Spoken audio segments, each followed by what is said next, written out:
मैंने कहा ये मेरा बेटा है, इसको जो है अपना यार गाड़ी का काम सिखा दो, इसकी जिंदगी बन जाएगी। अब भाई 4 बजे वो मेरे को बोलते हैं कि ऐसा है तू खाना क्यों नहीं खाता। अच्छा मेरे लगी थी 12 बजे से भूख बहुत ज्यादा, तो जब 4 बजे उन्होंने बोला तो भैया मुझे बड़ा कष्ट हुआ।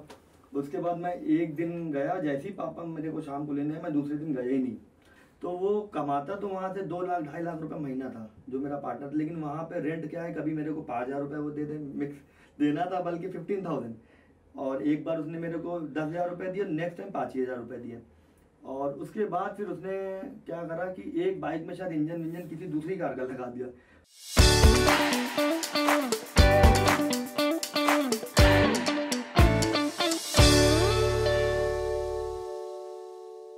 हेलो, नमस्ते, सलाम। मेरा नाम है मानवी और आप देख रहे हैं द सोशल लाइट। आज मेरे साथ है, क्या बोलूं, मोटो ब्लॉगर बोलूं या फिर बोलूं एक बिजनेसमैन, सक्सेसफुल बिजनेसमैन, जिससे आप लोगों को थोड़ी थोड़ी टिप्स भी मिलेगी। सो आज मेरे साथ है नीतीश प्रो बाइकिंग। आज हम लोग उनसे बात करेंगे और उनसे जानेंगे उनकी जर्नी, एक मोटो ब्लॉगर की और एक सक्सेसफुल बिजनेसमैन। सो कैसे हैं नीतीश जी? बहुत बढ़िया हूँ मैम, आप कैसी हो? मैं एकदम बढ़िया। सो क्या स्टोरी रही है आपकी एक बिजनेस के बाद मोटो ब्लॉगर और फिर एक सक्सेसफुल बिजनेस के बाद? सबसे पहले तो बात करते हैं कि हम यहाँ तक कैसे पहुंचे, मतलब कैसी हमारी जर्नी रही, किस तरह से चीजें रही है ना। तो मतलब हो सकता है शायद मेरी वजह से कुछ लोगों को अगर इतना सा भी सीखने को मिलेगा तो मतलब उससे मतलब एक भी बंदा अगर कुछ कर लेगा तो मेरे लिए इससे अच्छी कोई बात नहीं है। तो बेसिकली ये जो बाइक का जो एक ख्वाहिश थी, ये मेरे फादर की ख्वाहिश थी कि मतलब उनको ये था कि मेरे घर में कोई एक ऐसा लड़का हो जो मतलब कुछ भी टेक्निकल करे। अच्छा बचपन में होता है क्या भाई, अलग अलग तरह का दिमाग होता है, अलग अलग तरह। मेरा पढ़ाई वढ़ाई में मन नहीं लगता था, जो बात है। तो उस टाइम पे क्या था कि पतंग वतंग का मुझे बहुत शौक था। बचपन में बाइक वाइक का इतना शौक नहीं था, बट हाँ पसंद थी। तो पतंग वतंग का बहुत शौक था मेरे को। और वो आपको याद होगा पहले, आज से 8-10 साल पहले, वो बल्लम बल्लम वो नहीं चलते थे, वो जमीन में गाड़ने वाले, उसका बहुत शौक था। कंचों का बहुत शौक था। तो बट ये था कि जिस चीज में हम घुसते थे मतलब एकदम लगन से घुस जाते थे। जब कंचे हमने खेलना शुरू करा तो हमारे घर में मतलब पूरी पूरी पिपिया भरी रहती थी कंचों की। अगर आप कभी जो है हमारे पेरेंट्स से मिलेंगे तो आपको बताएंगे। जब इतने मतलब हमने उसको जीत जीत के इकट्ठा कर लिए थे कि मतलब वो घर में मेरे घर वाले कहते थे दुकान खोल ली क्या कंचों की। उसके बाद फिर एक ये शौक रहा, उसके बाद फिर अपना बल्लम बल्लम का, उसके साथ पतंग का बहुत शौक था। पतंग का शौक तो इस तरह का था कि मतलब हाई स्कूल का मेरा एग्जाम आने वाला था और हमें गवर्नमेंट कॉलेज में था मैं। तो मेरे को फीस दिया गया कि इसको जाके जमा करना है। 3 महीने तक मैंने फीस ही नहीं जमा करी, मतलब पतंग के चक्कर में। उसके बाद सबसे खराब टाइम मेरे को लगा जब मेरा नाम कट गया कॉलेज से, मतलब एग्जाम में मुझे बैठने नहीं दिया गया। रीजन भाई फीस नहीं जमा। उसके बाद जब मेरे फादर वहां पे गए, उन्होंने पूछा तो क्यों नहीं बैठने दिया जा रहा है भाई, तो बताया गया कि आपकी तो फीस ही नहीं जमा है। तो मेरे फादर ने उनसे रिक्वेस्ट करी कि ऐसा है सर, लड़के की जिंदगी बर्बाद हो जाएगी, इसको जो है आप किसी भी तरह से एडजस्ट कर लें। वो जो फीस का जो पैसा होता है ना, एक टाइम होता है, वो अभी क्या है गवर्नमेंट के खजाने में जा चुका है, अब हम कुछ नहीं कर सकते। तो वो टाइम मतलब वो मेरे फादर का वो जो फेस था ना, मतलब मैंने उस टाइम मुझे थोड़ा लगा कि हाँ यार ये तो बड़ा गलत मैंने कर दिया है। खैर फिर जो है वही है जिंदगी में, मतलब चीजें सीखने को मिलती हैं। फिर हम वहां से जब घर आए तो पापा ने 2-4 हाथ लगाए हैं, उसके वहाँ प्यार भी बहुत करते थे, ऐसी बात नहीं थी। तो उन्होंने कहा ऐसा है तुमने ये मतलब ये क्या किया। एक्चुअली में वो फीस इसलिए नहीं जमा कर पाया क्योंकि वो मेरा पतंग का बेट लगा रहता था, मतलब पतंगबाजी चला करती थी, तो अपना उसी में टाइम मतलब निकल गया, फीस इसलिए नहीं जमा कर पाया। तो हमने कहा पापा ऐसा है मेरा पढ़ाई वढ़ाई में देखिए मन नहीं लगता है, कल तुम्हें करना क्या। हमने एक काम करी, पापा आप हमें जो है परचून की दुकान खुलवा दीजिए, हम जो है दुकान अपना चलाएंगे। कहने दुकान, पागल हो क्या, दुकान क्या करोगे। कहना ऐसा है हमें पता है तुम जो है पढ़ाई वढ़ाई तो कर नहीं पाओगे, ऐसा है हम तुमको जाके जो है कहीं रेस्टोरेंट पे लगवाते हैं, वहां तुम अपना जो खाना वाना बनाना सीखो। ये हमने नहीं पापा आप जो है हमें दुकान खुलवा दी, हम दुकान चलाएंगे। उसके बाद घर के बाहर एक हमारी अपनी छोटी सी दुकान थी जो पुराना घर था वहां पे, तो उन्होंने मतलब कुछ पैसे लगा के दुकान खुलवाया।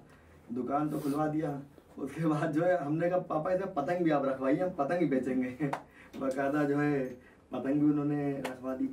तो दुकान में जो बिक्री होती थी उसका जो पैसा आता था, तो मैं क्या करता था, एक ठेले वाला अगर जा रहा बताशे लेके, तो उसको मैं रोकता था, कहता तो रुको यहीं रुको, उससे बताते खाता था। देखा उधर सेव वाला जा रहा है, उसको भी रोकता था, भाई तुम भी, मतलब खाने का इतना शौक था, जो भी पैसे आते थे वो खा डालता था, जो बेचता था उसकी जो भी इनकम होती थी खा डालता था। बचे हुए पैसों को क्या करता था, पतंग की भी दुकान थी तो पतंग ही लड़ा लेता था।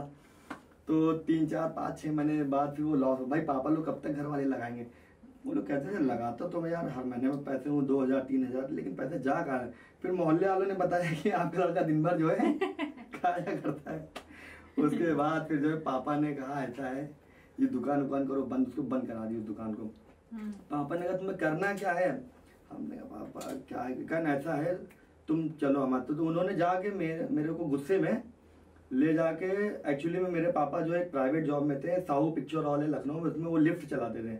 हाँ उनका वो काम था, मतलब 40 साल जॉब करने के बाद उनकी जो है 12,000 रुपये अभी 2018 में सैलरी थी, 40 साल जॉब करने के बाद समझ लीजिए। एक ब्रदर है हमारे दीपक भैया, उन्होंने भी अपना 12-13 साल जॉब करा, उनकी भी अपना 20, वो जेमनी कॉन्टिनेंटल में थे, 20-22 हज़ार रुपये उनकी भी सैलरी थी। तो मतलब बहुत ही जो है मिडिल क्लास से थे। तो पापा ने गुस्से में जाकर हमें एक होटल में रात में छोड़ दिया, मतलब जिस पिक्चर हॉल पे वो काम करते थे उसी के बाहर एक होटल था। उन्होंने कहा उससे कि यहाँ पे इससे बर्तन मंजवाओ यही काम इससे करवाओ, ये इसी लायक है, मतलब पढ़ाई करने रहा। तो फिर खैर उसने मेरा शकल देखा, बंदे ने कहा भैया इतना अच्छा लड़का आपकी उसकी ज़िंदगी बर्बाद कर रहा हूँ। तो फिर खैर पापा को समझाया तो लेके चला है। तो उस टाइम पे धूम भी आई हुई थी, बात बता रहा हूँ 2000 मतलब 4-5 की 6 की बात बता रहा हूँ। तो बाइक का थोड़ा सा तो वो था। तो पापा ने कहा ऐसा है हम तुम्हें गाड़ी की दुकान पे लगवा देते हैं, क्योंकि बाबा की भी यही ख्वाहिश थी और मेरी भी ख्वाहिश है कि कोई टेक्निकल हमारे घर से लड़का मतलब कुछ करे, मैकेनिकल कुछ भी वर्क सीख ले। तो फिर हमने कहा हाँ ये भी ठीक है। तो पापा के एक फ्रेंड थे, उनकी एक शॉप थी, तो उन्होंने जाके मेरे को वहाँ पे छोड़ दिया, अपना खाना बांध के दे दिया, कहा अपना यहाँ पे जो है अपना भैया ये मेरा बेटा है। वो बहुत बेस्ट फ्रेंड थे मेरे फादर के, जिनकी शॉप थी, बहुत बेस्ट फ्रेंड थे। उन्होंने कहा ये मेरा बेटा है, इसको जो है अपना यार गाड़ी का काम सिखा दो, इसकी ज़िंदगी बन जाएगी। उसके बाद मैं भैया वहाँ गया और अपना गाड़ी वाड़ी मैंने पोछना पाछना शुरू करा, धोना धाना शुरू करा।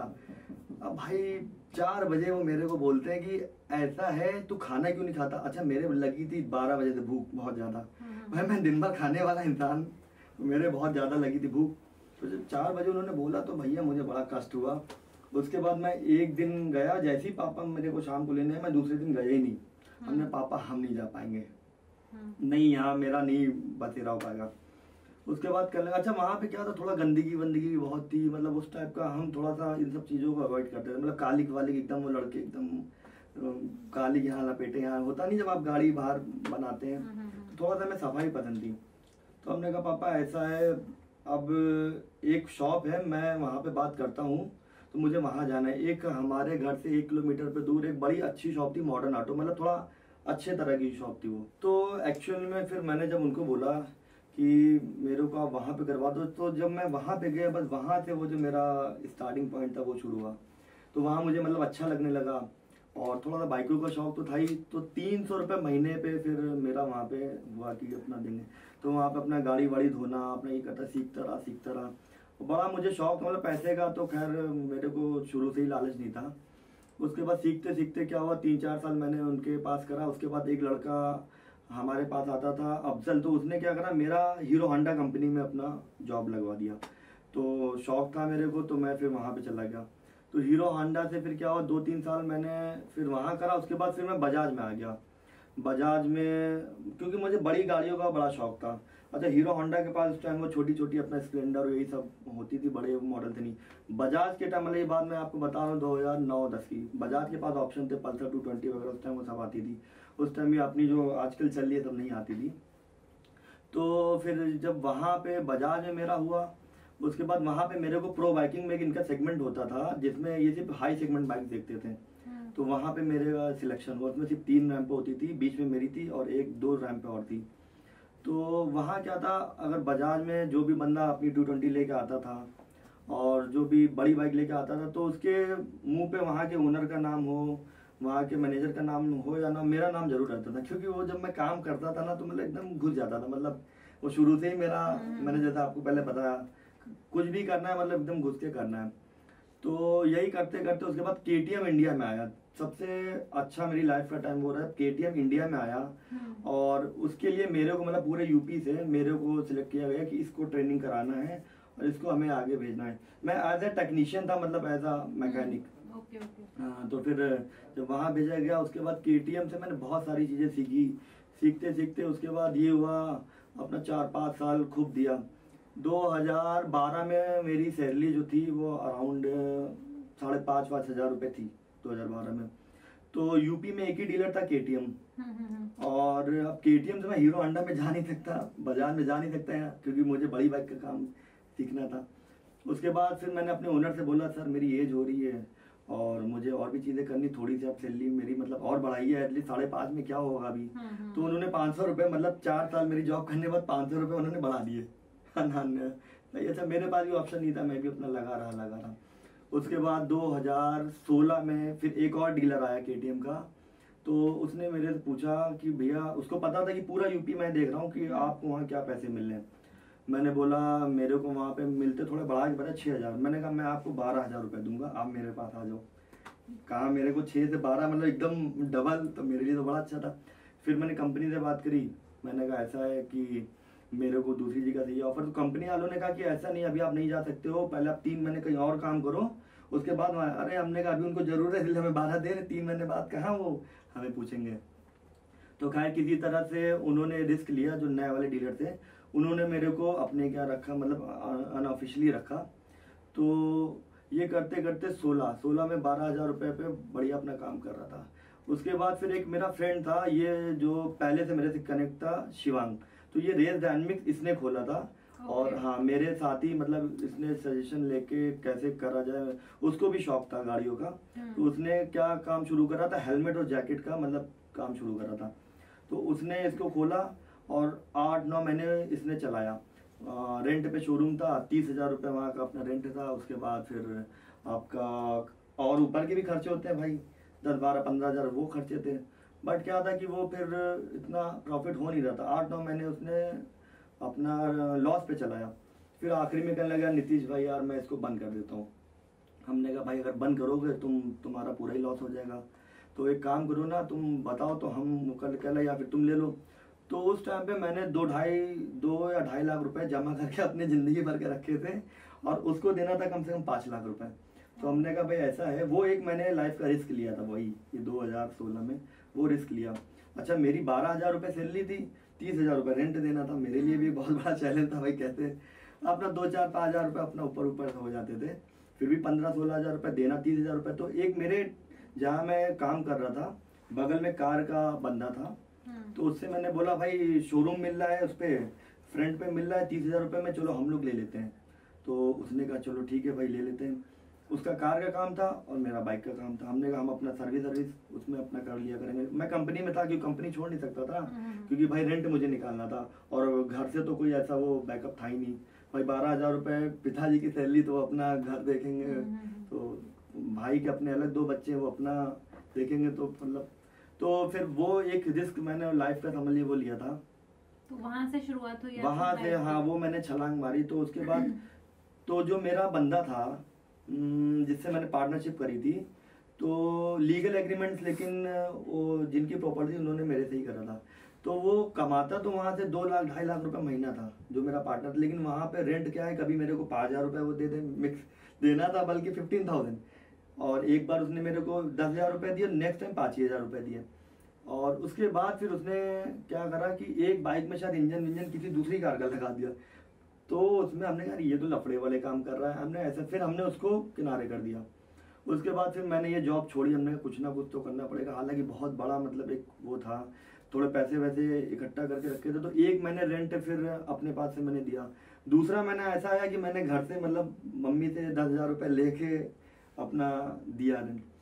उसके बाद धीरे धीरे मैंने क्या करा, इसमें मैं जैसे बाइक बनाता था, उसमें फिर मैंने बाइक को अपना और चीज़ें ऐड करना, जैसे सेल एंड परचेज, उसको मैंने ऐड किया, क्योंकि मुझे शौक था चीज़ों का।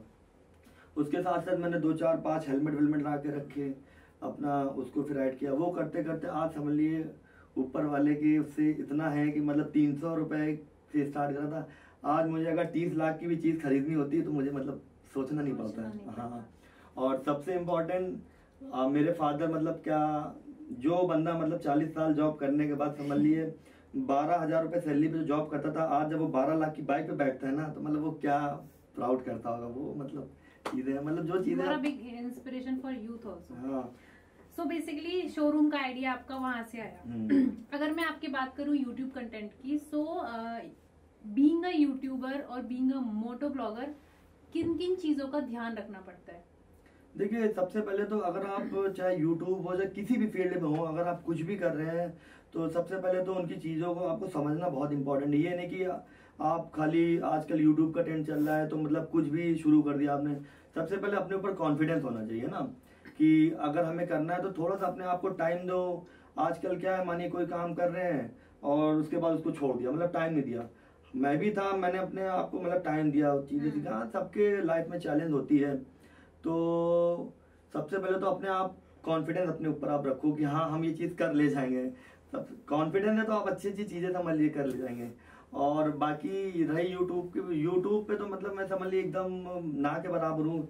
ये इसका जो जिम्मा संभालते हैं हमारे छोटे भाई आयुष, वो संभालते हैं। उसका भी एक बहुत बड़ा हमें मतलब मोटो ब्लॉगर। हाँ, वो प्रोफेशनल मोटो ब्लॉगर है। उसका भी बहुत बड़ा हाथ हमें सपोर्ट करने में रहा है, छोटा भाई हमारा। अभी हालांकि पूरे यूपी में इस टाइम सबसे बड़ा मोटो ब्लॉगर है, तो इसके बारे में वो आपको ज़्यादा अच्छे से बताएंगे क्या। बट हमारा यही है कि अगर आप किसी भी चीज़ में अगर आप लगो तो अच्छे से लगो, पूरी शिद्दत से लगो, आप जरूर सक्सेस हो। थोड़ा टाइम लगेगा लेकिन करोगे आप। क्योंकि आपकी एक्सपर्टीज बाइक में है, सो आजकल के बच्चे काफ़ी अनसेफ्टी से बाइक चलाते हैं और उनका जो मन है वो मोटो ब्लॉगिंग में जाने का है। जैसे अभी पीछे कुछ केस एक हुआ भी था। सो क्या आप उनको सेफ्टी के बारे में क्या टिप्स देना चाहोगे? सबसे पहले तो आप जब घर से निकलते हो, अगर आप एक अच्छे बाइकर हो या एक अच्छे मोटरसाइकिलिस्ट हो, तो सबसे पहले तो आप घर से जब निकलते हो आप ये सोच के निकलो कि मैं जा रहा हूँ, मैं रोड पे चल रहा हूँ, मैं सही हूँ, बाकी सब बेवकूफ़ हैं। क्योंकि यहाँ की जो रोडें हैं ना, आप मतलब ऐसे जा रहे हो, कब कौन साइकिल वाला मतलब वो यूं जा रहा होगा, उसको याद आ गया मैं घर पे मोबाइल भूल गया, यूं मोड़ेगा, वो पीछे नहीं देखेगा क्या आ रहा है। तो कभी भी एक्सीडेंट अपनी गलती से नहीं होता है। तो हमेशा आप राइडिंग गियर, एटलीस्ट हेलमेट तो पहन के ही निकलो। अगर आप गिरे, अगर आपके सर पे एक डायरेक्ट इम्पैक्ट आया, वो एक इम्पैक्ट अलग होगा। डायरेक्ट सर पे अगर आया, अगर आप हेलमेट लगाए वो एक इम्पैक्ट आया, तो दोनों चीज़ों में फर्क है। और ये आप सोच के निकलो कि आप निकले हो भाई, घर पे और भी लोग आपका वेट कर रहे हैं, तो जरूर राइडिंग गियर वगैरह तो आप जरूर मतलब पहन के निकलो। और बाकी रही, अगर आप एक अच्छे बाइकर मोटरसाइकिलिस्ट हो तो आप अपनी चीज से प्यार करो। मतलब ये नहीं कि आपने 10 लाख की बाइक खरीद ली लेकिन वो धूल खा रही है, ये नहीं होना चाहिए। उसको आप मतलब अच्छे से उसकी केयर करो। ये अगर आप एक अच्छे मोटरसाइकिलिस्ट एक बाइकर हो तो बाकी पैसा तो सबके ही पास है, बट उसकी ना केयर करो। सो आपके शोरूम में बहुत सारी बाइक्स होंगी, आपकी फेवरेट बाइक पर्सनली कौन सी है जिस पे आप जाना पसंद करोगे? Ducati super लजेरा। डुकाटी असल में मेरा शुरू से ही एक बड़ा अच्छा ब्रांड है, बड़ा मुझे पसंद है। तो डुकाटी की सुपर लजेरा एक ऐसी बाइक है जिसको मुझे मतलब एक चलानी है। बाकी हाँ, ऊपर वाले के ईश्वर के आशीर्वाद से शायद ही ऐसी कोई सी बाइक बची जो मैंने खुद मतलब ना चलाई हो। मतलब H2 जो दुनिया की सबसे पावरफुल बाइक है, मतलब बहुत अच्छे अच्छे मोटो ब्लॉगर इंडिया के जो मतलब उसको लेने के लिए बहुत उन्होंने ट्राई करा, जो वो मैंने मतलब सेल करी, 3 बार सेल करी। तो मतलब क्या ही चाहिए लाइफ में। हाँ, बट एक डुकाटी सुपर लजेरा जो कि 1.5 करोड़ रुपए की बाइक है, उसका एक है कि मतलब वो चलानी है। मतलब ऐसा क्या है उसमें, मतलब बस वो एक है Ducati Superleggera. Okay, so being a moto blogger आपको बहुत सारी चीज़ों का ध्यान रखना पड़ता है। वीडियो करेक्ट जा रहा है, ऑडियो करेक्ट जा रहा है, आपकी खुद की सेफ्टी, सो और क्या क्या मुश्किल आती है? जब हम राइड स्टार्ट करते हैं सबसे पहले तो अपना बेसिक जो चीज़ें होती हैं उसको आपको बहुत ध्यान रखना पड़ता है। जैसे कि आपकी सबसे पहला पॉइंट बाइक्स में हवा एक ऐसी चीज़ है आपकी बाइक में, अगर ज़्यादा होगी तो बहुत ज़्यादा है तो जब आप रोड पे चलते हो तो टायर गर्म होके फटने का डर रहता है। तो सबसे अगर आप निकलते हैं कहीं भी राइड पे तो सबसे पहले तो आपके टायर का प्रेशर, इसके साथ साथ आपका बेसिक चीज़ें जैसे कि इंजन ऑयल वगैरह हो गया। और कहीं भी आप निकल रहे हैं तो आप एक आध स्पार्क प्लग और आपका थ्रॉटल केबल और क्लच केबल ये सब आप अपना साथ में कैरी करके चलिए। बाकी निकलने से पहले जहाँ पे भी आप जा रहे हो वहाँ का वेदर कैसा है, वहाँ पे बारिश है या क्या है, इसका आप जरूर ध्यान रखो। मतलब कुछ भी प्लानिंग करने से, कहीं भी निकलने से पहले प्लान जरूर करो। ये नहीं कि अपना रात में तो सुबह सपना उठा आया चल लिए, नहीं। इससे क्या है ना, आगे आपको मतलब फिर कई चीजें फेस करनी पड़ सकती हैं। तो बस इन सब चीजों का, छोटी छोटी चीजों का बहुत सा ध्यान रखना होता है। और बाइक की थोड़ी नॉलेज, बेसिक नॉलेज आपको होनी बहुत जरूरी है। ये नहीं कि अपना शोरूम से बाइक निकाली, अपना पैसा तो है ही जेब में, निकल गई, ये चीजें नहीं होनी चाहिए। होना चाहिए, प्यार होना चाहिए आपको उस चीजों से। करेक्ट है। सो आप बहुत सारे यूट्यूबर्स और मोटो ब्लॉगर्स को मिलते हैं, सो आपका फेवरेट, जैसे क्योंकि आपकी एक्सपर्टीज बाइक में है, सो आपका फेवरेट मोटो ब्लॉगर कौन है एंड क्यों? हमारे जो फेवरेट मोटो ब्लॉगर है वो है मुंबई का निखिल। आज तक मिला तो नहीं उनसे, बट वो एक ऐसा बंदा है जिसने मतलब इंडिया में मोटो व्लॉगिंग को मतलब बूस्ट दिया है। बहुत अच्छे अच्छे और भी मतलब बहुत फेमस यूट्यूबर हैं, मेरे से खुद से कनेक्टेड सब छोटे भाई हैं, UK07, जेट प्रभजोत, और भी बहुत से हैं। छोटा भाई हमारा आयुष, वो है ही है। लेकिन जो एक मुंबई का निखिल है ना, वो मतलब कहते हैं ना कि मतलब हम लोगों की जो लाइन है उसको जो बूस्ट, जो ग्रोथ, मतलब उसकी वजह से बहुत से हजारों लाखों लोगों को आज समझिए, मुझे ऐसा लगता है रोजगार मिल रहा है। जब उसने शुरू करा लोगों को पता चला, निखिल ने स्टार्ट किया ये मोटो व्लॉगिंग जो है इंडिया में, तो एटलीस्ट निखिल को देखते हुए मतलब बहुत से यूट्यूबरों ने इंडिया में, मतलब कई लाख लोगों ने स्टार्ट किया, जो आज मतलब इस मुकाम पे है कि मतलब वो एक तरह का उनका मतलब बिजनेस हो गया। तो निखिल एक, हाँ, वो मोटो व्लॉगर जिससे बहुत बड़ा मतलब हाथ है निखिल, मुंबई का निखिल का। वो बात अलग, आज तक मिला नहीं हूँ, बट कभी मौका मिला तो जरूर मिलूंगा। बिल्कुल। सो आप टिप्स क्या देना चाहोगे यूथ को, क्योंकि आप एक ऐसे बंदे हो जो 300 रुपए से शुरुआत करी और आप खुद बोल रहे हो कि आप 30 लाख का खर्च करने में आप नहीं सोच सकते हो। सो क्या टिप्स देना चाहोगे यूथ को? देखिए, सबसे पहले तो मैं आज की जो भी जनरेशन है, सबसे पहले तो यही कहना चाहूंगा, अगर वो मोटो ब्लॉगिंग करे, कुछ भी करे, आजकल एक बहुत गंदी एक उस तरह का हवा चल रहा है। जैसे मानिए बंदे राइड पे जा रहे हैं और आपस में किसी बंदे का एक्सीडेंट हो गया, वो क्या करेंगे ना, वो उसको ही उठा के डाल देंगे। बट ये चीज नहीं होनी चाहिए। अगर किसी का एक्सीडेंट हुआ है, कुछ भी हुआ है, इसको ऑन कैमरा नहीं डालना चाहिए। और इसके साथ साथ मतलब निगेटिविटी इतनी ज्यादा मतलब आपस में, और इसके लिए मैं ये जो आज के जो फेमस यूट्यूबर हैं इनको मैं बोलना चाहूंगा कि ये जब तक कि एक्चुअली में होता है क्या है, जैसे कि हम ऋतिक को फॉलो करते हैं, सलमान खान को फॉलो करते हैं, वो जो चश्मा पहनता है, वो जो कपड़े पहनता है, तो हम भी कोशिश करते हैं उसी को मतलब कॉपी करे दिखे। तो आपको जो लोग फॉलो कर रहे हैं, जो आजकल के बच्चे हैं, जो ये हैं, तो ये भी आपको ही कॉपी करते हैं। तो मैं यही इन लोगों को कहना चाहूंगा, अगर एक आप अच्छे मोटो ब्लॉगर, अच्छे यूट्यूबर बनना चाहते हो, तो भाई ये सब चीज़ों से बिल्कुल दूर रहो, निगेटिविटी से दूर रहो। और एक चीज़ और आपको बोलूँगा, बहुत सी दिक्कतें, परेशानी आपकी लाइफ में आएंगी, और लेकिन आप सीखोगे भी जब तक कि आपकी लाइफ में दिक्कत नहीं आएगी, वो परेशानी नहीं आएंगी। और जो आपके हेटर्स होते हैं, सबसे ज़्यादा आपको वही सिखा के जाते हैं। मज़ा लाइफ का जब ही है जब आपको जो दिक्कतें आएंगी, परेशानी आएंगी। बट हाँ, निगेटिविटी मत रखो, एकदम माइंड फ्री रखो। अगर आपको लगता है कि कोई ऐसा बंदा है कि भाई मेरे से इस तरह से निगेटिविटी फैलाता है, ये करता है, उससे आप दूर हट जाओ। मैं क्या करता हूँ, जैसे बहुत से ऐसे लोग हैं मेरे भी कांटेक्ट में, बहुत नाम नहीं लूंगा, ऐसे ऐसे लोग हैं जो मेरे को नहीं लाइक करते हैं, मैं क्या करता हूँ, उनको क्या करता हूँ, अनफॉलो करता हूँ, अपने से ब्लॉक मारता हूँ, इंस्टा से ब्लॉक कर, ना वो मेरे को देख पाए, ना मैं उनको देख पाऊँ। अगर आपके पास कोई ऐसे मतलब ऐसे आपको लगता है, क्योंकि होगा क्या ना, वो आपकी सक्सेस से मतलब जल रहे हैं, आप उनको देखोगे आप भी जलोगे। या तो ऐसे क्या करो ना, आप उनको, उनसे एकदम दूर हट जाओ, उनको अपने आप से दूर कर दो, अपनी लाइफ में लगे रहो, बढ़ते रहो, और अच्छे लोगों से कनेक्ट रहो। सबसे इम्पोर्टेंट, अगर आपकी लाइफ में अच्छे लोग, उनसे कनेक्ट रहो। जरूरी नहीं कि जो है उसके लिए कोई फायदा ही हो, क्योंकि वो लोग आपको मतलब जो है समझ लीजिए बहुत दूर ले जा सकते हैं। अच्छे लोग भी वैल्यू करते हैं, आपके काम की भी वैल्यू करते हैं। और एक चीज और, अगर आप किसी मुकाम पे पहुंच गए हो, भले आज आपके 100 फॉलोवर है, कल को जो है 10 लाख हो गए, ये नहीं कि आप उसको भूल जाओ, उसको कभी मत भूलना। अगर और आगे बढ़ना है, आज भी मैं बाइक बनाता हूँ अपने हाथों से, मतलब कोई जो भी पुराने लोग हैं देखते मुझे, आज भी मैं अपने हाथ से ही बाइक बनाता हूँ। जितनी भी कोई प्रॉब्लम आती है, ये नहीं कि आज मतलब मैंने इतना बना लिया है, शोरूम बना लिया, आज मेरा अपना खुद का शोरूम हो गया, अपनी प्रॉपर्टी हो गई, ये नहीं कि अब मैं अपना एक बना लिया, अपना बैठे हुए अपना कैबिन, एक दो जो है वो रख लिए, नहीं, खुद से ही चीजें खुद से करो, हमेशा डाउन टू अर्थ रहो, हमेशा आप आगे चलते चले जाओगे। एक देखिए जरा सी लाइफ है आपकी, और उसमें भी अगर आप अपने उसमें रहोगे ना कि मतलब मैं तो मेरे से ऊपर कुछ है नहीं, तो फिर वो बहुत जल्दी इंसान ये सब सोशल मीडिया वीडियो के लिए जितनी तेज आदमी ऊपर जाता है उतनी देर नीचे भी आ जाता है, तो ये गलती लाइफ में कभी मत करना। हाँ करेक्ट है। सो रैपिड फायर राउंड करेंगे हम लोग। सो आपकी ड्रीम बाइक? Ducati super लेजेरा।